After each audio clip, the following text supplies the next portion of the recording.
നമസ്കാരം. സർക്കാരുമായി ബന്ധപ്പെട്ട അറിയിപ്പുകൾക്കും മറ്റു വാർത്തകൾക്കും വേണ്ടി ചാനൽ സബ്സ്ക്രൈബ് ചെയ്യാനും തൊട്ടടുത്ത ബെല്ലൈക്കൻ എനേബിൾ ചെയ്യാനും മറക്കാതിരിക്കുക. അയോധ്യ രാമക്ഷേത്ര കൊള്ള കേസിലെ പ്രതി നിർമ്മിക്കുന്ന 1 കോടി രൂപ വിലമതിക്കുന്ന വീടിന് നേരെ ബുൾഡോസർ പ്രയോഗിക്കാൻ അധികൃതർ. പ്രതി ലവ് കുഷ് മിശ്ര നിർമ്മിക്കുന്ന വീട് അനധികൃത നിർമ്മാണമെന്ന് ചൂണ്ടിക്കാട്ടി അയോധ്യ വികസന അതോറിറ്റി നോട്ടീസ് നൽകി.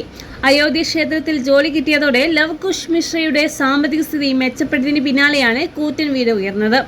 ശ്രീരാമ ജന്മഭൂമി തീർത്ഥക്ഷേത്ര ട്രസ്റ്റിന്റെ നിർണായക യോഗം ജൂലൈ 6 നടക്കാനിരിക്കെയാണ് പുതിയ സംഭവ വികാസങ്ങൾ.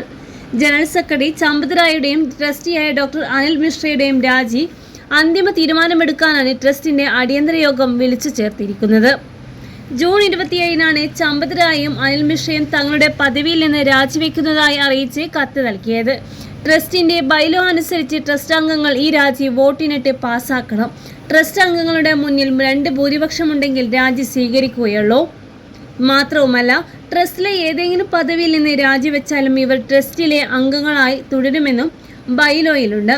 ഈ സാഹചര്യത്തിൽ ചമ്പത് രാജി സ്വീകരിച്ചാലും അദ്ദേഹം ട്രസ്റ്റ് അംഗമായി തുടരുന്നതാണ് റിപ്പോർട്ടുകളിൽ പറയുന്നത്.